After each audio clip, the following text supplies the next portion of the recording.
Le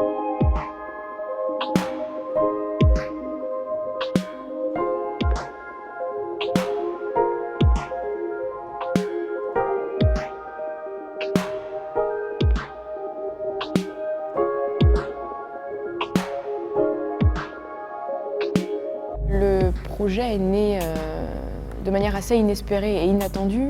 C'est ça qui le rend assez beau pour moi en tout cas. Christine and the Queens a été le résultat d'une rencontre avec 3 travestis et avec un lieu en particulier où je suis allée pas mal errer en 2010. Comme si je cherchais un peu une nouvelle idée ou un nouveau départ. Je pense que c'est pas innocent d'ailleurs que je sois allée dans un cabaret ou une soirée de travestis, parce que c'est des gens souvent qui se sont recréés eux-mêmes et qui ont pris ce qui les heurtait le plus pour en faire quelque chose de fort. Donc j'ai été assez attirée par ce lieu-là. Ces 3 messieurs dames qui m'ont un peu sauvée tout court. Qui sont venus me parler à une table parce que j'y étais souvent un petit peu seule avec des grands cernes, donc je pense qu'ils ont un peu un 6e sens pour voir les gens qui sont perdus. Et ils m'ont un peu accueillie une semaine chez eux et on a beaucoup discuté et ils m'ont dit mais de toutes ces impasses là que tu expérimentes, tu devrais faire un projet en fait. Si tu aimes le théâtre et que tu n'es pas bien dans du théâtre, prends un personnage de théâtre pour faire quelque chose d'autre par exemple. Et ça c'est quelque chose qui m'a beaucoup aidée parce qu'effectivement eux sont eux-mêmes des personnages et ces personnages-là en fait c'est une manière de se déverrouiller eux-mêmes et de pouvoir trouver des solutions. Christine, c'est un peu ma solution à moi, c'était mon personnage solution à moi. Et Christine and the Queens, c'est le symbole de cette rencontre-là. Parce que j'ai toujours été ensuite seule, mais je voulais garder les Queens présentes dans le nom de groupe, qui n'existe pas. Ce qui est bien, c'est que Queens, je pense que ça peut vouloir dire les 3. Les 3 Queens sont des 3 reines, ça c'est sûr. Parce qu'elles ont une noblesse bien à elles. C'est un peu comme dans ce roman que j'aime beaucoup de Jean Genet qui s'appelle Notre-Dame des Fleurs, il y a un personnage qui s'appelle Divine, qui est un travesti. Et je pense que les travestis sont un peu mythiques pour moi, en tout cas, ils ont toujours une dimension un peu mythologique. Donc des reines, c'est sûr, des folles, ça c'est sûr aussi, pour plein de raisons différentes, mais des folles, oui, oui. D'ailleurs, je les ai découvertes lors d'un numéro qu'elle faisait qui s'appelait « Comment faire de la cuisine en faisant de la musique ». Donc elle faisait des pancakes en même temps que du rock'n'roll, donc 3 folles, c'est sûr. Et 3 travestis, ouais, ça c'est sûr aussi.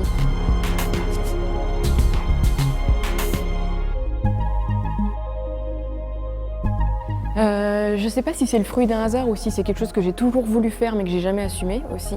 Parce que par exemple, je ne supportais pas ma voix jusqu'à cette rencontre-là, en 2010. C'est-à-dire que j'avais fait du piano, du solfège, mais je supportais pas de m'entendre chanter. J'étais très complexée par rapport à ma voix, ce qui est quand même curieux parce qu'aujourd'hui j'en fais un instrument important.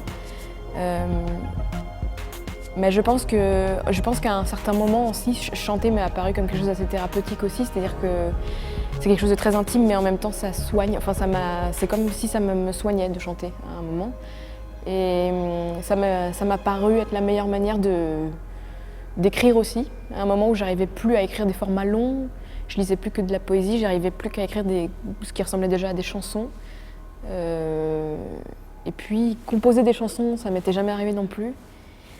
Mais c'est venu presque compulsivement, c'est-à-dire qu'au moment où j'ai commencé à écrire des chansons, j'en ai écrit vraiment beaucoup d'un coup. Alors c'est assez mystérieux, mais je crois qu'en fait je m'étais jamais autorisée à m'envisager comme une chanteuse. Souffle saccadé, voilà qui laisse deviner que tout se décide, tout se décide. Qui est comme à la crête, tout détonné, tout me plaît, les mains sont liées, vite, mains sont liées, vite. C'est de tes poignets tatoués, défigurés par ta manche, le lion ne sourit qu'à moitié, âme solide, immense, ton visage ne sera jamais entier, comme tu regardes au dehors, ça porte un portrait dévoré, tout leur destin bord à bord. Laisse-moi rester seul.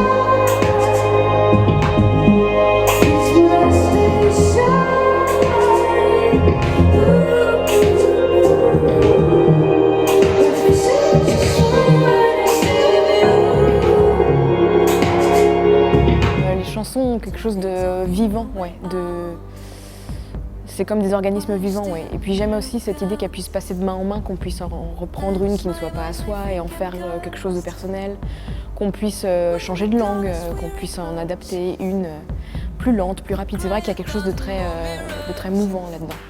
Et puis aussi, je trouve qu'aujourd'hui, la chanson, de plus en plus, se limite pas à la musique. Il y a souvent une ambition de projet total, mais de plus en plus pour tous les artistes en fait, parce qu'aujourd'hui, la musique existe aussi avec l'image, avec le concert, il y a plein de manières de faire exister en fait un projet musical. Donc ça, c'est assez séduisant aussi, ce côté projet total en fait.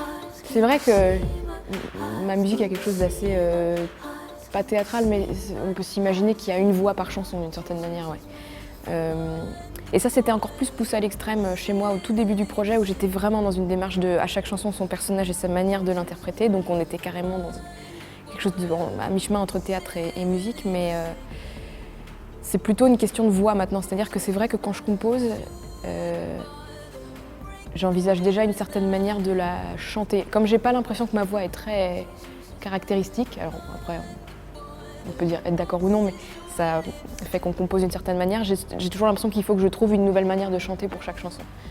Et ça induit forcément une certaine manière de se tenir, une certaine manière de se présenter, tout ça. Donc après, je sais pas si on est vraiment dans un personnage par chanson, mais de toute façon, Christine, elle est suffisamment indéfinie pour qu'elle puisse se fondre dans chaque chanson de manière assez différente. Et sur scène, ça s'en ressent d'ailleurs. D'ailleurs, je pense souvent à la scène quand j'écris des chansons.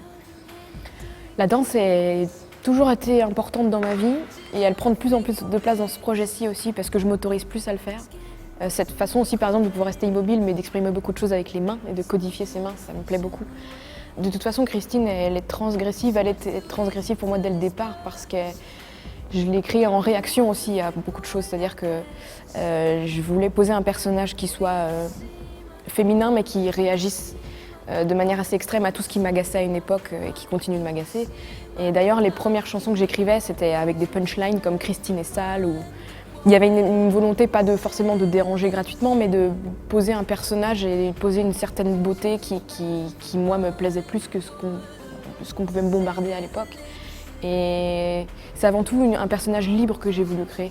Et je pense que, libre, aujourd'hui ça veut dire tant de choses et pas grand chose, mais ça peut être parfois assez transgressif juste d'affirmer qu'on a envie, par exemple, de tout le temps s'habiller en costume et d'écrire des chansons qui soient des chansons d'être désirant plutôt que d'être désiré. C'est vrai que quand j'ai fait Christine aussi, ça je sais pas, mais je pense que c'est encore un peu transgressif. Je voulais en faire un personnage un peu libidineux aussi, qui soit très dans le désir de l'autre. Et je voyais pas beaucoup de filles, par exemple, qui proposaient des écritures où elles se plaçaient pas, elles, en objet de désir, par exemple. Donc il y avait plein de petits points comme ça que je cherchais un peu à faire bouger modestement. Après, je sais pas si c'est très transgressif pour tout le monde, ça, mais en tout cas, ouais, elle est née aussi d'une certaine colère aussi, Christine. Donc c'est pour ça qu'elle a quelque chose d'assez... elle est beaucoup dans l'humour, mais il y a quelque chose d'assez... mordant chez elle. J'ai commencé ce projet seule, de manière... le projet aussi est arrivé tellement rapidement que j'ai eu très vite des grandes scènes. Mais bizarrement, ça m'a jamais effrayée, et ça ne m'avait jamais effrayée dès le départ, d'arriver sur une scène du Trianon en première partie avec juste un ordinateur et un micro. Et je crois qu'il y avait quelque chose d'un peu jubilatoire aussi, oui, à casser un peu ces codes-là, à se mettre en danger aussi. Je crois que... il y a eu un tel retour de vitalité aussi au moment où j'ai fait ce projet-là, et une énergie qui me poussait à faire des choses que d'autres auraient trouvé un peu kamikazes. Parce que souvent dans les loges, avant mes premières parties, les gens étaient catastrophés mais à ma place. Et du coup, ils étaient très inquiets pour moi en se disant mais la pauvre petite, elle va jamais tenir une salle. Et en fait, moi j'étais ravie en fait de me jeter dans la gueule du loup, si je puis dire. Et j'aime assez le côté seul en scène. Mais bizarrement, il ne me paraît pas très risqué parce qu'il se passe quelque chose tout de suite assez fort avec le public. Et j'ai l'impression quand on est seul en scène, les gens ont une espèce d'écoute. Je ne sais pas si c'est de l'empathie ou de la curiosité, mais en fait j'ai la sensation que depuis le début, j'ai pris des risques avec ce projet, mais que les risques ont toujours été payants parce que c'était sincère aussi. J'ai jamais pris des risques qui me paraissaient... j'ai pas fait ça pour être dans une posture, c'est que vraiment ça m'intéresse de me mettre en danger.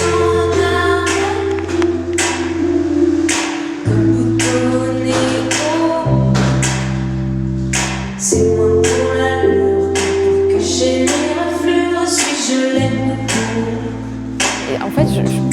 aussi avec mes références aussi. Et je pense que mes références ne sont pas forcément ni françaises, ni forcément... par exemple, tu vois, le Festival des Inrocks avec mes danseurs, moi ça me paraissait... je suis arrivée très naïvement, comme ça, avec mes danseurs, très grandidement, quoi. Et les gens étaient là, mais personne n'a jamais vu des danseurs au Festival des Inrocks. J'ai fait « Ah, bon, bah écoutez ». Et c'est vrai que moi, depuis le début, j'ai évolué dans des références aussi qui sont celles du voguing. J'aime aussi des personnages comme Malcolm McLaren qui faisait des trucs assez fantastiques et foutraques dans les années 80. J'adore Klaus Nomi, j'adore Andy Kaufman. Donc c'est vrai que j'ai des références assez étranges, peut-être de base, qui me poussent à réfléchir un peu comme ça. Mais je me rends compte souvent a posteriori que ça peut déranger ou que ça peut être étrange. Donc il y a cette volonté, moi, de m'incarner aussi sur scène et quand je chante. Et d'ailleurs, je crois que sans scène, je ne pourrais pas vivre très bien. Je crois qu'en fait, j'ai beaucoup d'énergie, voire même un peu de violence, et que j'ai besoin aussi de la scène et de chanter pour me canaliser d'une certaine façon. J'envisage pas trop le français et l'anglais comme des langues très séparées. Et j'envisage ça plutôt comme des sonorités avec lesquelles jouer. D'ailleurs, souvent, on m'a fait la réflexion après des concerts que on ne comprenait pas très bien ce que je disais en français quand je chantais. Alors, on m'a dit ça. On m'a dit, on dirait que tu chantes dans une langue étrangère. Et je me suis dit peut-être que c'est aussi ça, c'est qu'en fait, même si j'écris des textes et que le texte importe, je ferai toujours d'abord attention à la manière dont ça se fond avec la composition et la manière dont ça peut sonner. Et j'ai jamais été... j'ai préféré un texte moins bavard mais qui sonne un peu mieux que de faire une phrase qui soit plus longue. Donc j'ai toujours été dans l'obsession de la sonorité en fait. Et que ce soit pour l'anglais, pour le français. Et d'ailleurs j'aimerais bien pouvoir écrire dans plein d'autres langues aussi, parce qu'en fait je trouve que la langue est un instrument aussi, et qu'il faut la faire sonner comme un instrument. Ça me paraissait indispensable de travailler avec quelqu'un qui, en fait, un disque tel que je le voulais, c'était un disque qui soit cohérent du début à la fin, dans une esthétique de son que je voulais assez précise. C'est-à-dire que moi, je voulais une espèce de son minimaliste mais puissant. Donc quand tu disais qu'il y avait de l'air dans le disque, je suis contente parce que c'est vrai que je voulais que ça respire bien, qu'il y ait peu d'instruments mais que ça sonne fort. Et ça, je savais que moi, j'étais pas capable de le faire toute seule parce qu'avec mon ordinateur, à moins d'être quelqu'un de très doué en production, ce que je ne suis pas, on ne peut pas faire sonner les choses très puissantes avec peu de choses. Et j'avais assez envie de faire un son hybride, c'est-à-dire on est toujours dans l'hybridation et dans le mélange, mais je voulais mélanger électronique et analogique parce que certains albums que j'avais écoutés comme ça m'ont beaucoup ému. L'album de Frank Ocean, que je trouve magnifique, mélange beaucoup de sons qui sont très chauds et des sons plus électro, donc je voulais un peu aller vers ça. Et j'avais besoin de quelqu'un pour m'aider à le faire. Donc pour moi, la réalisation de l'album, c'est savoir où on veut aller. Et on a besoin de quelqu'un, en l'occurrence moi j'avais besoin de quelqu'un pour le faire. Pour réaliser cet album-là, je suis allée voir un jeune homme qui s'appelle Ash Workman, qui est donc producteur, ingénieur du son, et qui avait déjà bossé sur d'autres albums, dont ceux de Metronomy, qui est très jeune. Et du coup on s'est retrouvés un peu sur une esthétique de son, donc il m'a aidé à la travailler. Et puis Ash Workman m'a présenté deux musiciens, qui sont frères, Gabriel Stebbing, qui tournera avec moi sur scène, et Michael Lovett, qui tourne maintenant avec Metronomy, qui sont deux très bons instrumentistes et qui arrivaient à jouer beaucoup d'instruments. Donc ils m'ont bien aidé, ces trois-là.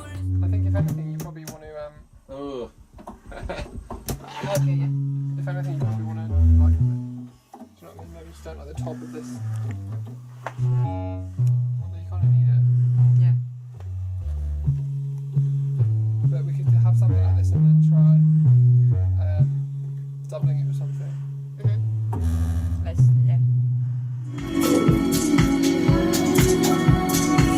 Double the piano or something. Is that?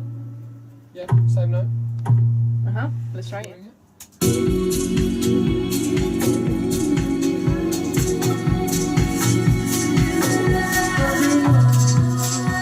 It's a bit too much. Yeah. That's something. Yeah. I would probably not. Ben, ce qui est intéressant, c'est qu'ils l'ont compris d'abord avec Sûrement pas souvent les paroles, puisqu'ils sont d'ailleurs pas français. Donc d'ailleurs c'était assez intéressant quand on parle de musicalité. Souvent ils me donnaient des retours sur la musicalité du français sans en comprendre le sens, ce qui était assez intéressant. Mais le projet, ils l'ont compris progressivement sur l'hybridation. Ils ont d'abord compris l'hybridation du son, et puis ils ont compris l'hybridation totale du projet, parce qu'ils m'ont regardé aux Victoires de la musique. Par la suite, en fait, ils connaissaient pas vraiment mes performances scéniques et le personnage. Et c'est vrai que quand je suis en studio, on peut pas forcément se douter que je suis dans l'hybridation absolue et totale. Mais ils ont regardé les Victoires de la musique, et c'est là qu'ils ont vraiment compris le genre de projet que ça pouvait être sur scène aussi. Mais en fait, comme on s'entendait très bien sur le son, ça c'était pas un gros problème. And then there'd be a 2-octave gap in the drum.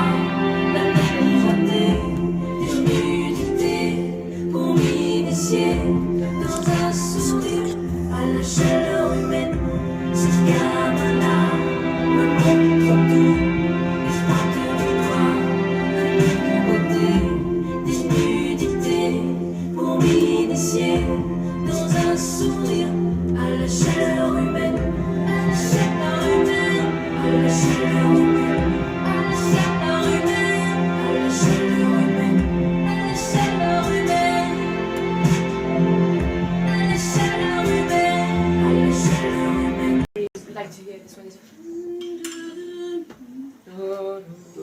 Like, just taking the whole thing. That's it. yeah. And we'll do one of those through to the end, if that's all right. Yeah. Great, thank you. But we're happy with that tape we've just done anyway, so we've got one of Yeah, those. no, it's just to be really sure about. Okay, one more time, just as that both the cellos going up. Thanks. Pour m'initier dans un sourire à la chaleur humaine.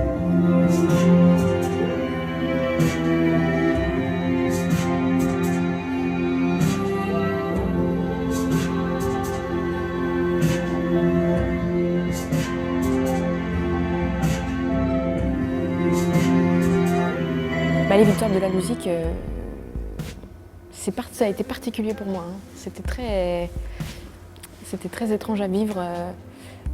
J'avais eu du mal à imposer ce que j'ai réussi à faire le soir même, donc j'étais contente de pouvoir le faire, mais j'ai eu du mal à imposer d'ailleurs la solitude sur le proscénium, qui a toujours été quelque chose que je faisais moi, mais qui a été plus compliqué à imposer en télévision. Donc il y avait beaucoup d'appréhension aussi. Je sentais que ça reposait beaucoup aussi sur la réussite de la performance. Donc moi j'étais très concentrée. Donc je me souviens d'ailleurs même plus de ce que j'ai fait. Mais ce qui m'a effectivement touchée, c'est que j'ai l'impression que j'ai rencontré un peu plus de public que d'habitude. Je pense que c'est l'effet télévision aussi. Mais après, ce qui fait que ça a pu toucher certaines personnes, je suis peut-être pas la mieux placée, mais je pense qu'encore une fois, le côté... on m'a beaucoup parlé du côté seul au micro et du côté un peu décomplexé de la performance. Les paillettes sont là depuis le début et ont été là très spontanément. Et au début, j'utilisais les paillettes dès le début sur une chanson où je disais que j'étais sale, et pour moi les paillettes c'était une forme de sublimation de la saleté. Et ça, je pense qu'on en revient toujours au théâtre en fait. C'est très simple, les paillettes sur les mains, c'est très simple de lancer des paillettes sur soi. Je les ai dans mes poches. Je les lance toujours à la fin d'une chanson, ça marche toujours. C'est-à-dire que les gens sont toujours un peu enthousiastes et m'en parlent souvent, alors que c'est quand même la chose la plus simple du monde. Mais ça me prouve qu'on n'a pas besoin de grand-chose parfois pour faire exister quelque chose d'un peu magique.